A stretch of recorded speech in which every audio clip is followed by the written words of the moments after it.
Go. Good morning. I'm Jeannine. And I'm Kris. Welcome to the Blue Fiber Tree. Yes, absolutely. July 23rd. Oh my. It's a week till the spinning retreat. So we should be absolutely exhausted from the last 2 weeks. We're slap happy now. Just wait, because it's all downhill from here. The rest of the year just goes bam, bam, bam, bam, bam. We don't even know. I've checked this calendar 3 times before we started today because I'm like, oh crap, wait, I have the wrong dates. We're going to have to learn to January to June, just bask in the glory of steady and wonderful. Because I swear to you, the minute we come back from July vacation, the rest of the year just slams right on by. It's a whirlwind. It's crazy how busy the last half of the year gets. Absolutely. So today we're going to do calendar, and then we're going to do more on the frame looms. Yeah, we're going to do the tapestry frame looms. We're going to go through a few of the knots. We're not going to do all of them today. We'll finish up next time because you guys don't want to see me weave a whole entire project. You're going to do 3, huh? I'm going to do 3 or 4 of the stitches. I'll come back and 3 sessions. I'm going to do 3 sessions. So I don't get to play for a while. No, but it gives her time to get ready to play because then she'll have to play for 2 or 3 sessions, which gives me a break. I planned that. But no, because I want to have it. It's really hard to go through making a whole tapestry for you guys today and then also showing you how to take it off. So I will show you some basic stuff today, and then next time we'll go through some final couple of stitches that I maybe didn't show you, and then we'll take it off the loom and show you how to mount it and get rid of your little loops and stuff at the bottom. Yep. So perfect. All right, so let's jump in. Please. So on the 26th from 4 to 8. What do we have? Advanced Macrame-Stars. So, because we filmed early, I still don't have stars. But go to the website because it's up there. It's up there. It's on her. What the heck? Facebook. Again, similar to this, not exact. Go to Longtail Knits events page and take a look at the star. It's cute. Yep. So I apologize. This is what happens when you film in advance and the person who makes the samples misplaces the thing. And is so busy that her brain doesn't work and can't figure out where everything's at. Find it. Yeah. So there's that. There's that. On the 27th from 11 to 3, macro weave. Woo-hoo-hoo-hoo. This is your beginning. So, I'm going to tell you it's a 5-hour class for a reason, guys. If you even get this much weaving done in your frame, you'll be lucky. So, what I do in the Macro-Weave class is I take the time to teach you how to structure your vision into a frame. You have to be able to have warp threads to weave between, and I teach you how to place those. You need to have had macrame, either the beginners or the basic knots. I highly suggest you practice your double half hitches and your square knots over and over and over until that it is mindless for you to be able to do them, because those are the 2 main knots that we use in macro-weave. You need to know them. It would have been helpful if you know some tapestry. Or rigid heddle. Because you have to understand the basics of tabby weaving. You need to know what a shed is, how do you create a shed, that kind of thing. Very important. I strongly suggest, if you ever want to do wall hangings and go beyond tapestry, macro-weave's fun. Yep. It's mindless. You're incorporating multiple skills into something. Are. And if it's in your brain and you need to get it out on paper, that's what this class is for. Yep. This will teach you the framework and how to do it. And with that being said, if you have an idea of what you want to do, sketch a rough drawing. Yeah. You don't have to be an artist to do it. Who cares? I don't care if it looks like little circle stick people. Yeah, I'll help you figure it out, because you'd be surprised how easy that rough drawing is to translate onto a page. Right.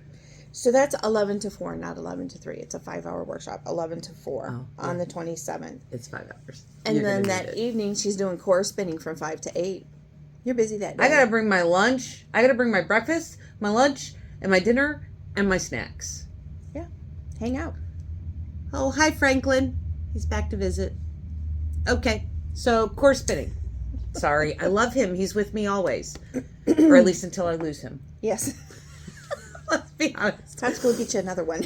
All right. So, core spinning. These two specifically were done for a class. This was an intentional spinning that we did for Rigid Heddle. a rigid Heddle scarf that we made. But core spinning, this is kind of what it looks like when it's very basic. Core spinning then also can look like this. And core spinning can look like this. All right. Core spinning can be left as what we term single strand, because these are not plied. Correct. Or it can be plied and turned into that over there. Big bobbly stuff, which you guys have seen 95 times. Yep. We show this a lot because it's a good example. Lots of fun things with core spinning. To take that class, you need your own wheel. You do need a large orifice, or you're going to be making the tiniest, thinnest core spun stuff that you've ever done in your life.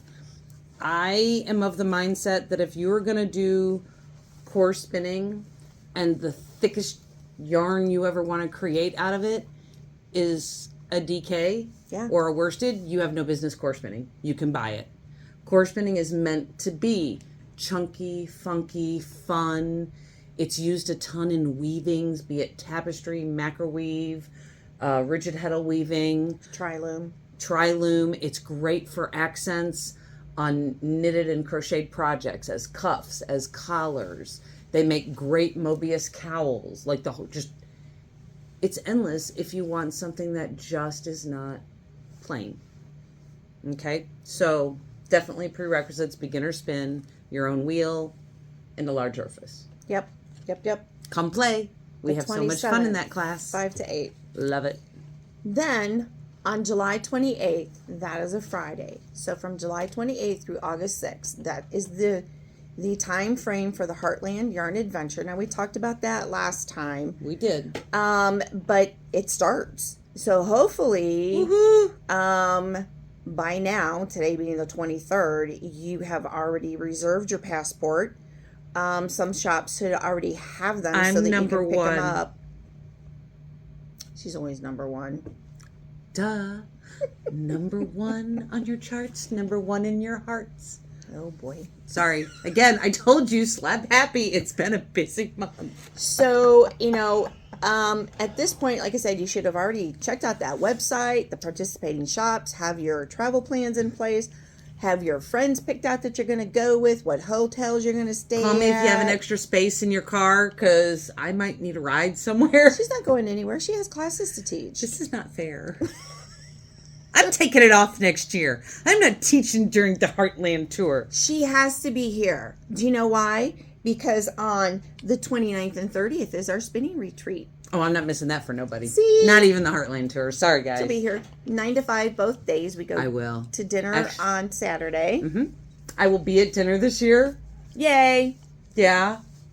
I've already put it out there that if there's a party, I'm not going to it. I'm sorry, Delph. I'm going to have to miss your birthday, because the last 2 years I missed dinner because of his birthday. Right. But this is far enough down in the month that we get to celebrate his birthday on the 20... I think that might be the other thing. That's the 23rd, 22nd, 23rd. Remember I said there was a lot going on the 22nd, 23rd? 22nd, yeah. Yeah. Yep. She has a lot going on this weekend specifically. So, yeah, on the 22nd, 23rd. Because today's the 23rd when this releases. Oh, we film early. Sorry. Brain dead. So, spinning retreat. Full details up on the website by now. So, just go check it out. Make sure you let me know you're going to come and play. And we always have a great time. So if you know a spinner who has been here, talk to them. It's fun. We do. I've been here. It's tons of fun. We have a great time. Her spot's there. Mine's here. Nancy's there. Marty and Cindy sit down there. Sue is about right here. Nancy Forrester sits about right there. Ingrid's Ingrid is over right there. behind her. Emily's over here. Emily's over here. We know where everybody sits. Don't worry. We'll find you a spot. We'll make room. Oh, we have plenty of space. No problem. Okay, so then we're into August. My baby girl's getting ready to be 31. Oh, boy. I'm old. August 4th. You have no room to talk. Your That's the youngest is in cameraman, the Bob. 40s. Sorry. So, every Friday in August is Finish Your Whips. Oh. Works in process. 10 to 8. Yeah, Every I won't Friday. be a part of that because Sue ripped all my works in progress out my dumb things. Okay, you're getting loud. We took the needles out and just went. So now I only have like 4 works in progress. She helped organize you. If you weren't ever going to finish it, that was the best thing that could have ever You know happened. what's funny? The boyfriend hat wasn't in those. That means I'm still missing a bin of projects. It's in your house somewhere. No, I think it's in the very end side of the studio. I think there's one box we missed. Okay. Their boyfriend hat might still exist. Don't let her know. She'll go scrounging for it. I might have to make it for a new boyfriend, though. Anyway, so every Friday in August, we're going to try and finish our whips because you know what that means. In September, when you do that other yarn discovery tour and you buy all the yarns and projects for that, you need time to do them. Plus, it's holiday knit time. You should have started buying now if you have a lot of people that you're going to be crafting for. So it should have already started. So we're scheduling time for you to come in. Get out of your house so you have no distractions. Sit here, finish your project. And if it's been in a bag so long that you don't know where you're at, I'll help you figure it out. Yeah, I found my Vortex shawl. That is one of the projects I need to finish because it's for my mother and it's the yarn she bought me. No, that was a couple years ago. Dude, it's like this big. I mean, it feels like I'm far along, but because it's circular, like I don't really know how far along I am. Right. I just need you to guide me as to where I'm at in that. But yeah, that was one of the ones that I think 2 of the projects that we did save are 2 things that I started for my mother like 3 years ago. Well, there you go. Sorry, At least Mom. you saved them. Ooh. All right, so let's do the 2 weeks in August. On August 4th, Advanced Macrame-Lanterns from 4 to 8. Nice little addition to your porch. And you can put a little, there's a really tiny tea light candle in here right now, but I want a bigger one because this will fit like a 3. Battery powered. Yeah, battery powered. Don't you dare put a lit candle in this. It will go up in flames. But this takes on and uses a lot of the skills that we've learned in our prior macrame classes. We get, our basic square knots, our double half hitches, but we get into using some of the shapes that we've learned. We also are incorporating beads. So this is an indoor-outdoor cording, so it's okay on your porch, but it's fun. It's funky. It's just different. Jeannine kept looking at it going, that is not what I expected.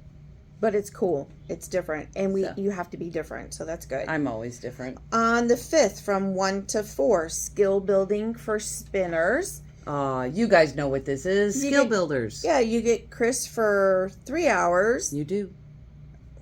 Yeah, for 3 hours. Well, because it used to be 4. Now it's too 3. long, yeah. And if you're struggling with specific techniques, come on in and she'll help you. If you have hand issues, if something just isn't working quite right, she'll help work through all those problems and figure out what it is that you're doing or need to do different. If you took core from me and you just aren't getting it, right, come to Skill Builders because I'm not going to make you take core over and over and over again. Chain plying, whatever, any of the plying whatever techniques, it takes. whatever it is. That's what that's for. On the 9th from 5 to 8, must be a Wednesday, needle felting basics. We take fiber like this, and I show you how to make these shapes. So you can make a Christmas tree and a snowman for Christmas. Correct. And also, so this becomes this. See? That's awesome. Isn't he cool? I love him. And this, on a smaller scale, all you got to do is make it an oval, and you can create these cute. Look, Harold has a friend. Who's Harold's friend? I don't know, but this is one we did in the workshop. Maud. He's a Harold and Maud. Oh, that's right. I did name it Maud. Harold and Maud. Yes, Harold and Maud. So there Maud. you go. So there's that. And I have lots of different samples of things three-dimensional needle felting. I've got to get back into that, doing some things with that. We've been doing a lot of 2D just because it's a little easier for people. It's popular though too now. It's very popular right now. Very popular. So we'll be incorporating 2-dimensional and 3-dimensional for the holiday scene that we're going to be creating. So there's that. On the 10th, basic knots from 11 to 1. You do not take home this finished project, but you will learn all of the knots that are in this. Yep. You'll have practice cording that you will take with you so that you can practice your knots over and over again. That cording is very durable. Oh, you can reuse it over and over again. And that basic knots class is so that some people just don't want to learn how to make that wall hanging. Maybe they don't like it. Or people that don't really just want to macrame. They want to learn and dive down the hole of macro weaving or something like that. Or do the project like the lantern. Like the lantern. You might not want to do wall hangings, but you might like the lantern. You can take the basic knots class instead of the beginners macrame. Right. On the 11th, we have No-Skill Tapestry from 1 to 4. You know, it may seem like we're repeating a lot of workshops, but we want to make sure everybody has a chance, to do the things because people a lot of cycle in and out. Right.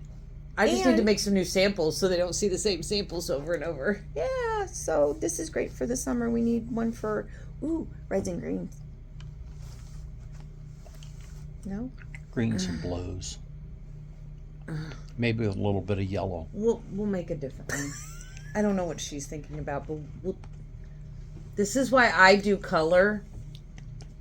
Red and green go together. Only at Christmas. And also on the 11th, later that evening, is Beginners Spinning from 5 to 8, with the second session being 2 weeks later on the 25th. My sample for Beginner Spinning is over there, and you guys have already seen it. Right. And Beginner Spinning is we're teaching you how to use the wheel. Yep. How to take a fiber similar to this, and how to create something resembling yarn. My first ball of yarn is still sitting in the window over there from 2016, and I am happy to show everybody that every single time because they're like, this looks like crap, and I'm like, no it doesn't. Hold please.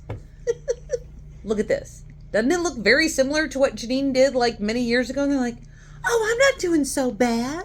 No, you're not. So there you go. Because we all have to start somewhere. Somewhere. The first 10 yarns we make are not pretty. No. Listen, I have one of the first yarns that I've ever made at home, and it is so over twisted. There are so many curly cues in this. It's a little ball. It's not very big. There's all these curly cues, and I'm like, I wonder if I try to send it the other way in the spinning wheel now. Has it been twisted for so long that it's like...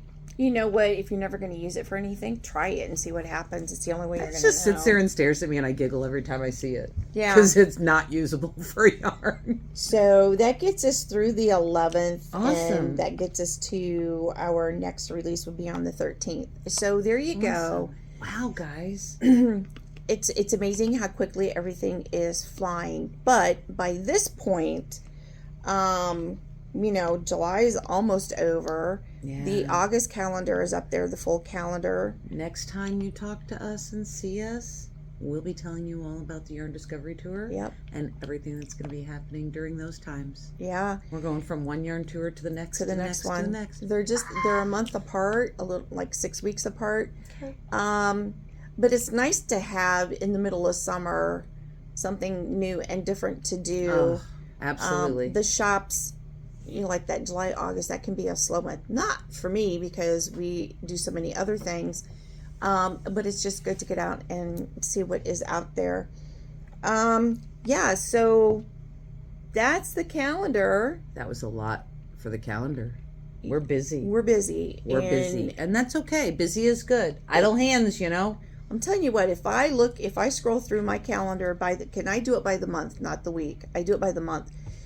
Mondays and Tuesdays, we don't schedule anything because it's open groups all day long. Yeah. So I don't put anything there. It's hard to do a class. But Wednesday, Thursday, Friday, Saturday, almost every single day has a workshop. And if there's an opening, I go, so why didn't we? She goes, that's just in case we need to schedule a second something. Okay, no problem. Yeah. Yep. And then I sit there and go, oh crap, I forgot to put my stuff in there. Listen, so I have to do it gets that. crazy. It does. But do like, subscribe, share with your friends. We are getting ready to go right into the next step of our tutorial for frame looms. Yep, tapestry. Yep, for our tapestry weaving.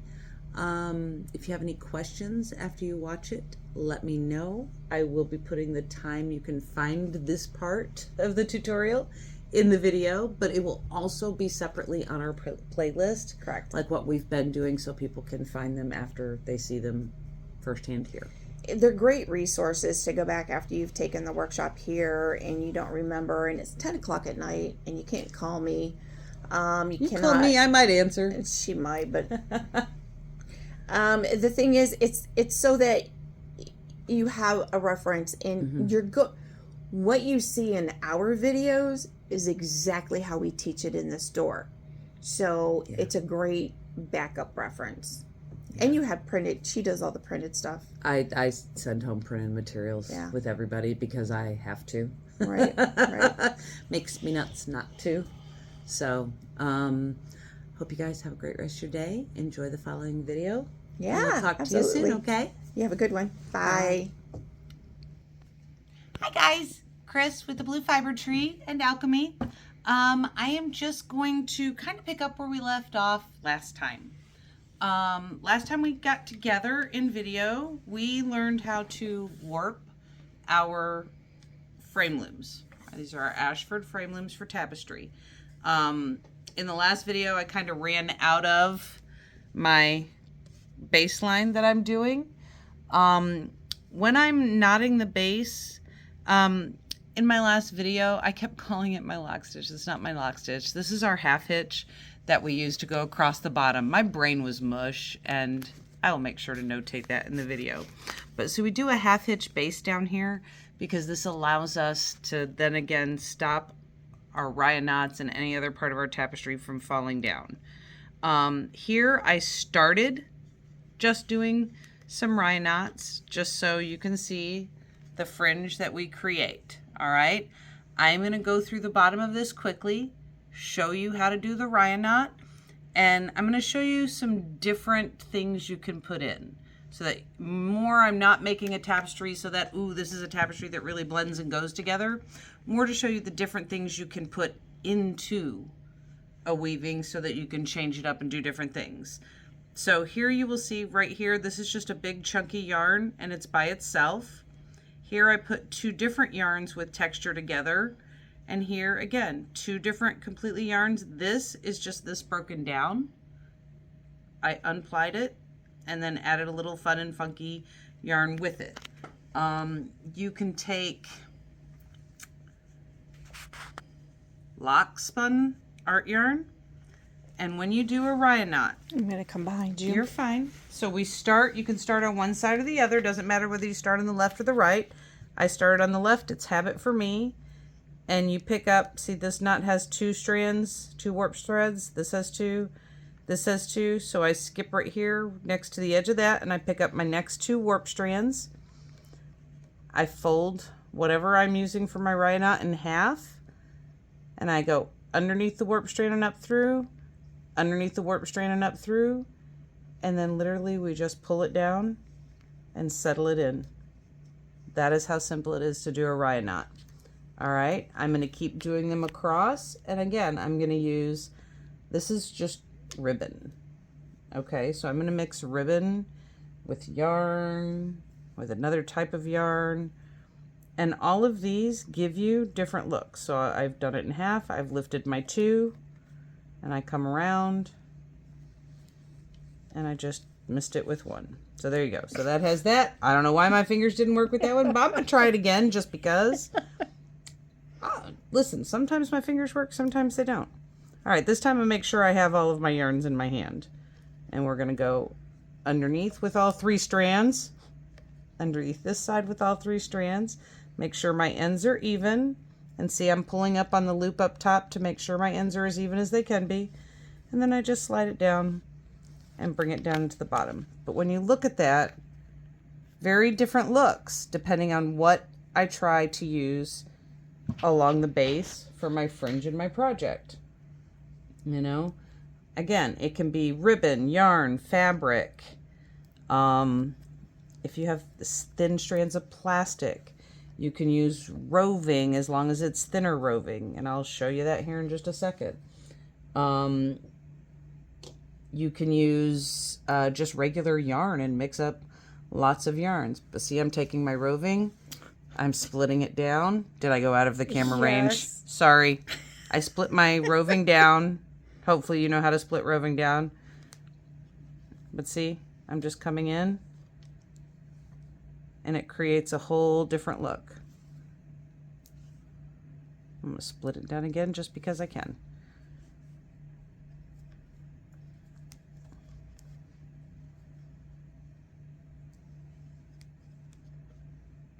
And let's say I want to use a piece of lock with my roving. And it doesn't have to be perfectly even. You know, tapestry can be very symmetrical. It can be very organized, or it can be very light and whimsical. I'm going to cut a few strands of this real quick and just show you what it's like with just basic plain yarn. I think this is a worsted. I'm not positive. It's either... it's a DK. It's a DK? Oh, wow. Looks like a worsted to me. It's a single. That's why. Okay. Well, it's unplied.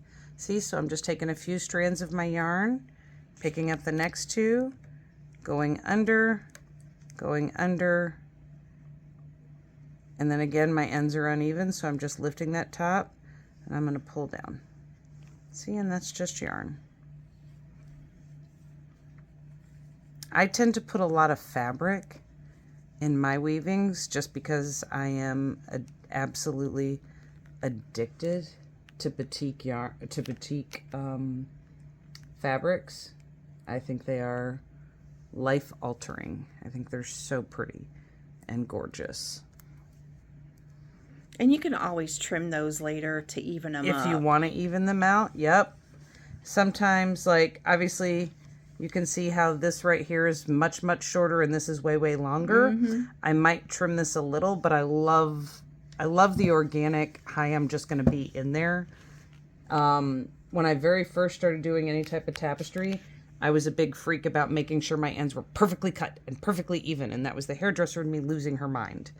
But I have since learned to let things kind of live where they lay, and I feel like I have created some much more fun pieces because I've decided to be organic with things, or at least a little more organic, not as OCD. The fact that I'm putting all these different things together right now makes me go, yeah, I've grown. Not everything's so matchy-matchy.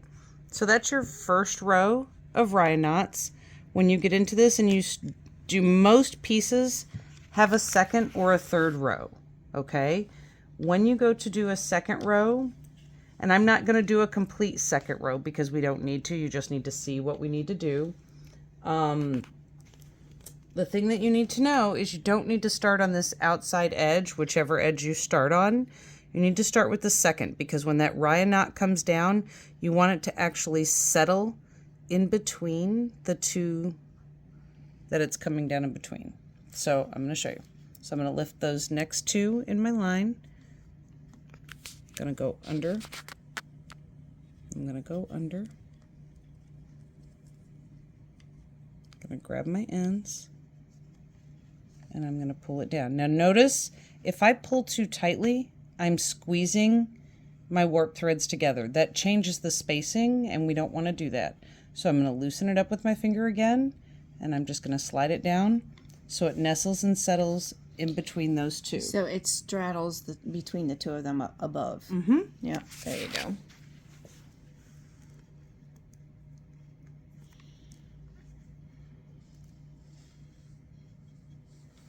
And all that does really, in reality, is just fill in the gaps of what you're weaving in case these spread apart and you want a more solid line of fringe.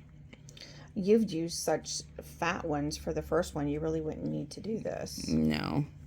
I tend to do it anyway because it's habit for me. Even when I don't need to, I tend to fill in. But that's how you fill in, okay? When we get into actual weaving, the Ryan knot is literally your first knot or stitch that you need to know. The next thing I do, and you don't have to do them in any order. Just the next thing that I teach is just basic tabby weaving. You can use, this is an Ashford weaving needle. This is awesome. It's wooden. It comes in a pack that has 3 different sizes. Sometimes I use those. Sometimes I use just my large-eyed tapestry needles. Sometimes I use my fingers. What you use is completely up to you. If I'm going to use yarn, I tend to use my weaving needle because then I don't have to get in here and pick up every thread. So here we go. I cut a very long piece of yarn. I'm going to start over my top thread and under my next. This is a very basic tabby weave. And I'm going to pull through. I keep pulling through till we find the end of that yarn. And then I'm going to leave a tail that I drop and tuck underneath.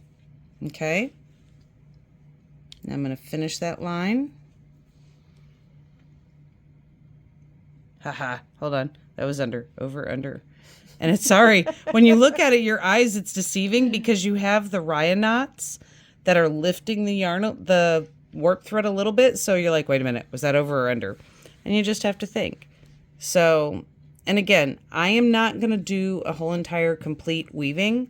I'm going to show you some stitches, and then in the background behind everything, I'm going to finish this weaving before we do our next tutorial so that you can then see what it looks like completed with all the stitches that I've shown you. All right, so we did a cross. Now we're going to come back. Because this was under that warp thread, we want to go over that outside, and we're just going to reverse it. Okay? So it's like creating a shed.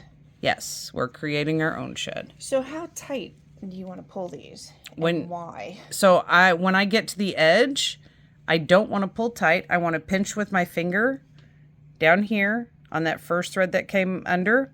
I'm going to pinch it, and I'm going to pull just enough. I don't want to pull so that my side caves in. I want to hold it and allow everything to live loosey-goosey within itself, because the more yarn you put in here, the tighter your shed is going to get through the whole entire project. Okay? And okay, under, over. I always have to count it out. Don't think that just because I've done this for a while that I don't sit here and go, okay, wait, over, under, over, under. And again, before I go to pull that again, I'm putting my finger on this outside one, because every time you pull on that, you're going to pull tight. It just happens. So, and you can see this is living way above where I want it to be. My first one always is, just because, like, I want to see it. Again, I'm holding with my left hand. I'm kind of keeping sure that I don't pull too tightly. And because this is a single yarn, it's twisting a little bit as I'm using it because it doesn't have a ply. But I'm going to come over here, and then I'm going to go under that outside edge. So anytime you go down and back with a tabby weave, you want to make sure that you are over or under opposite in your rows. So this was over. The next row went under. This was over. The row before it was under. Very, very important. This is called a quilling comb. These are great when you want to bring your work down your warp threads to meet back at the bottom of your space. And you can see I'm just bringing these to live directly on top of my Ryan knots that we created. With tabby weaving, you can go over one, under one, over one, under one. And technically the world is your oyster. And if you want to go, when I'm coming back, because I was under here, my next one needs to be over. I can go over two, under two, all the way across. Again, I'm going to make sure that I'm not pulling too tight.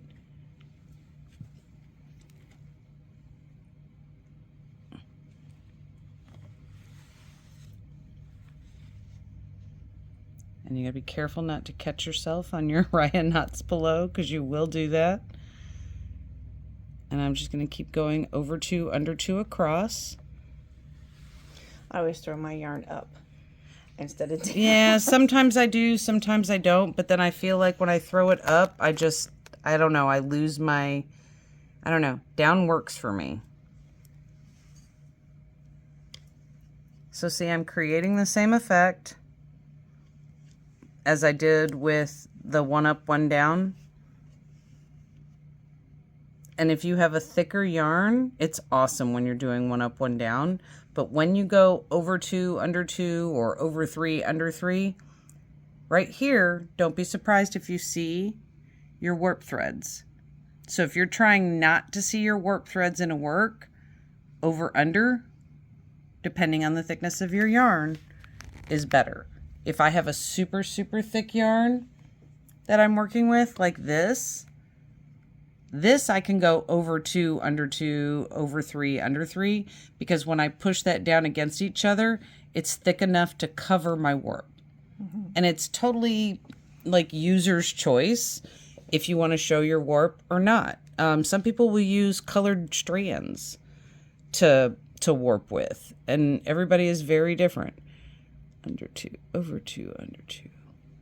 You're going to hear me in the background. Over 2, under 2, over 2, under 2. But so again, you do you. If you want to stick to your basic tabby, you can stick to a basic tabby. Now, I want you to see right here, this strand, when I came back across, it finished under. You have to decide if you're going to weave back once so that you cover that strand, like so, or whether you just want to drop your work, drop that thread behind your work when you cut it so he can be woven in later. All of these little strands that are back here, these get woven into the project at the end when we're done. Some people like to do it as they go along. I do not, because it's a lot of, like, you don't have as much stuff to weave into until you're done. So I like to wait until I'm done.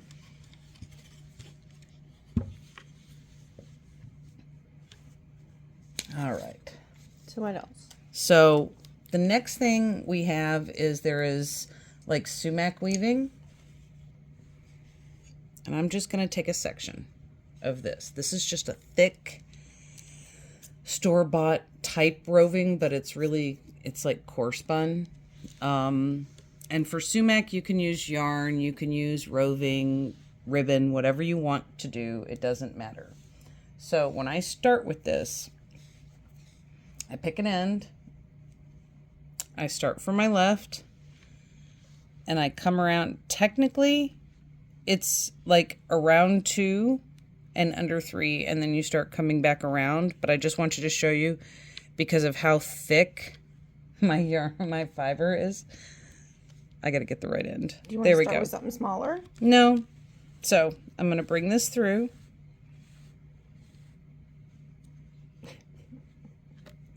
And I'm going to come back, and then I'm going to go under 3.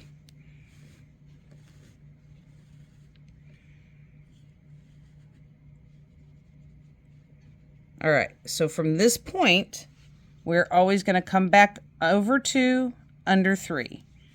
Okay, over 2, and then 3 for my under.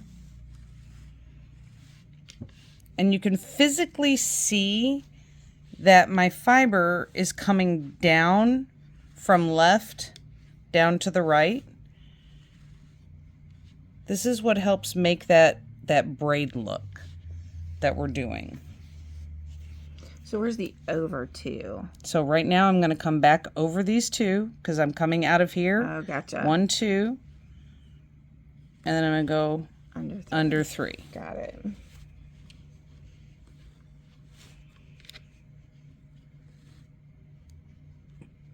And this guy, by the way, is going to get tucked in here and woven in later, or I'm going to drop him in the back and weave him in.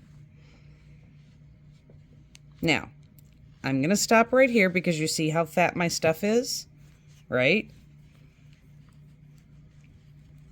And I'm going to show you. Because this is fatter, my world is not going to be right if I keep doing that pattern. So a regular yarn. Regular or yarn. Worsted or chunky, nothing this thick. No, if you're regular chunky, doing that over 2, under 3 is perfect. When you get into larger stuff, and you'll change it. There are times I go like over 3, under 6. You know, it just depends on how thick. So I'm going to pop this, and I'm going to start with 3. So I'm going to go over 3, but I'm going to go under 6. Okay? Because I have something so big.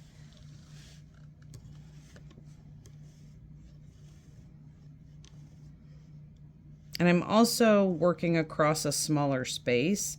And again, watch. See if I pull that tight, what happens to our outside edge of our tapestry? If you leave it like that, it's going to stay like that when you come off the loom. You want to work your way so that you are not pulling so horribly. Now, right here, I just want to show you this little space underneath here where this is coming down at an angle. This is where I would come back and I tuck him in between and drop him behind so he can be woven in later. But that helps me hide that little corner that I create with that angle. All right, so where this guy came out, 1, 2, 3, and then we're going to go 4, 5, 6. We're going under 6 to come back. And I'm pulling my little roving apart. Yeah, don't pull so tight because you will definitely shred your roving if you're not careful. Now, the bottom of this guy where he comes down to the right, that hides my spot. So, over 3, under 6. And depending on the size yarn roving, you can do whatever you want. The fatter the roving, the more space you need, or your work will pull in or expand too much. It'll just be too tight. You're going to make a rug instead of It'll be too tight or too loose, depending. Yeah. So if you put in, so if I stayed doing that 2 and the 3, it would, by the time all of this was in there, there'd be so much, it would push and expand my piece out. So it would, I wouldn't be able to keep my straight lines. All right. So now I'm going to pretend that we're at the end, because when you get to the end of where you want that piece to be, just because you've done sumac doesn't mean you have to go across the whole row. You can create sections of sumac to create shapes. All right, so when we go, hold on, I'm cutting the end of this because it's shredded and it's driving me crazy. There we go. All right, so when we go to come back the other way, we go around those 3. Remind me to never weave with this really weird stuff ever again. This is bizarro. All right, so you can see the angle that we've created. So what we need to do now is we need to come back this way. So how are we going to get our yarns to come back? The first thing you need to do is you kind of lift up, come around that edge once, almost like we've done a half hitch. Okay, and it kind of lifts it so that now we are now going to come back and we kind of switch it for the opposite way. Yeah, always going back the other direction is always a little... It's a little tricky. So because now we're coming over 3 and we're only going under those 3 because the 6 now be coming back. So watch. Now I'm going to go behind. I'm going to go over 3, under 6, but it's backwards. That very first couple of steps, I didn't go under 6. So you got to watch that coming back position. It changes the way the world looks.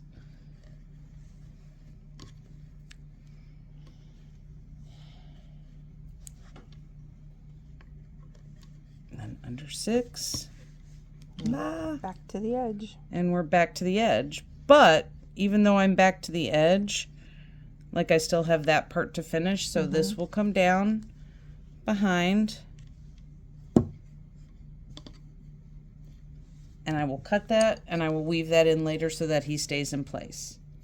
Now, I'm going to be honest when I tell you, I love sumac and I hate it all at the same time because it's a lot of work, man. I'm going to show you sumac that's easy.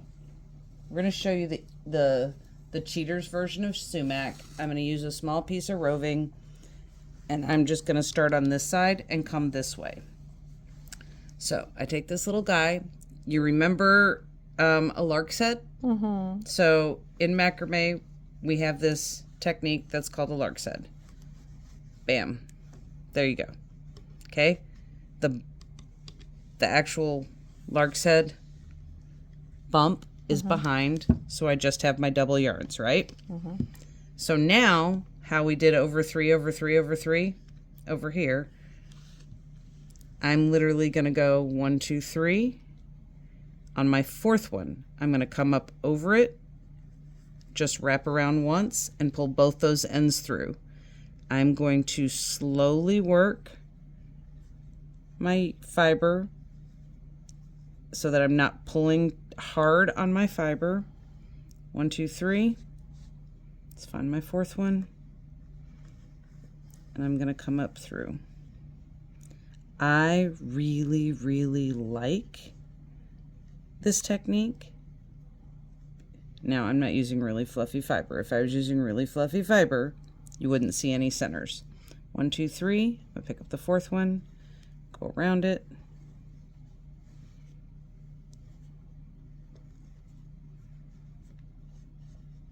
That's and I kinda can cool. I can create a braided look without. Now, right here, I'm going to push this guy down. Let's say I want to keep going. I'm going to push this down and go 1, 2, 3. And I'm going to wrap around up here. That's how you can overlay your shapes.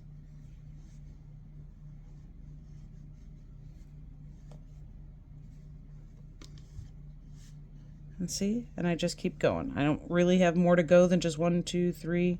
We'll go around one more.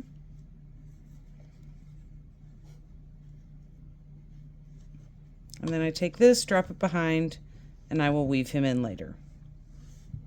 Awesome. Okay. Yeah. I think,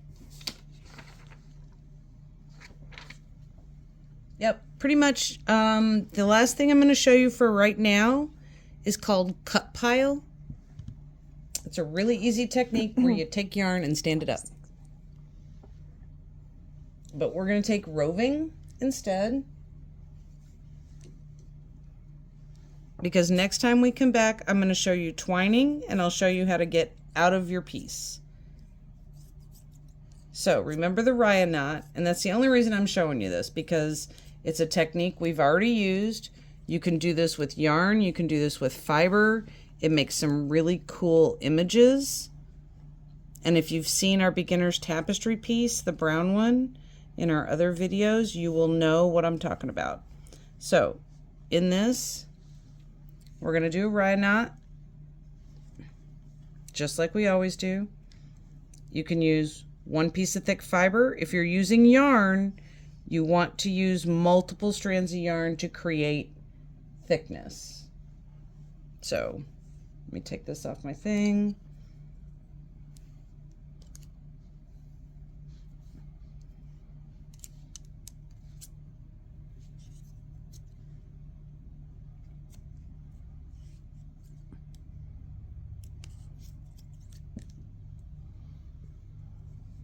So let's say I'm going to go right next to him. And you can do this across an entire piece or just in sections. I tend to do it in sections. But do you see how, oops, do you see how I'm pulling up on the fiber and the yarn? I'm not laying it down like I did for the Ryan knots at the bottom. I'm letting this stand up in my work. That's because when we're done, we're going to cut it down and it's going to kind of look like shag carpet. and it's kind of cool, and it creates some really fun stuff. Now what I'm doing when I go back the other direction is I am staggering just like I did at the bottom for the other Ryan knots. You don't want to pull down directly on top of what you did the first time, because then you start creating holes and gaps within your work.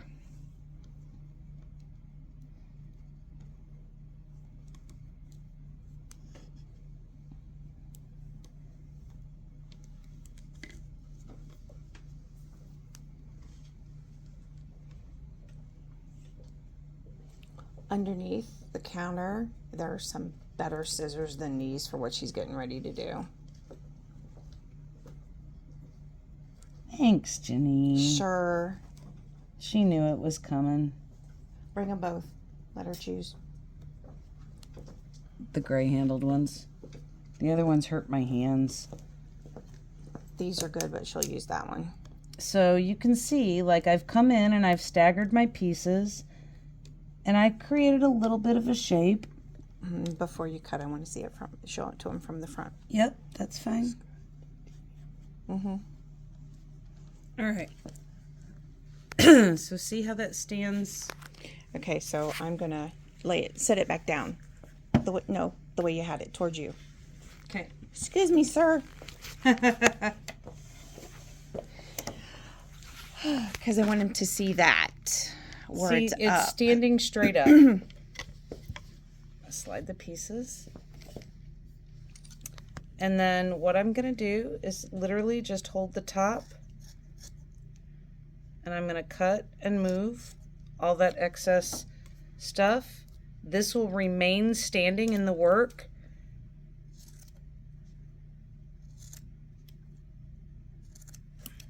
Oops, or you pull one out because you're scissor happy.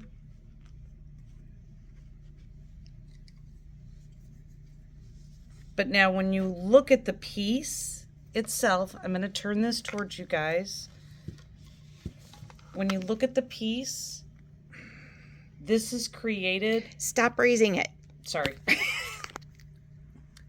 So I have my version of a sumac here.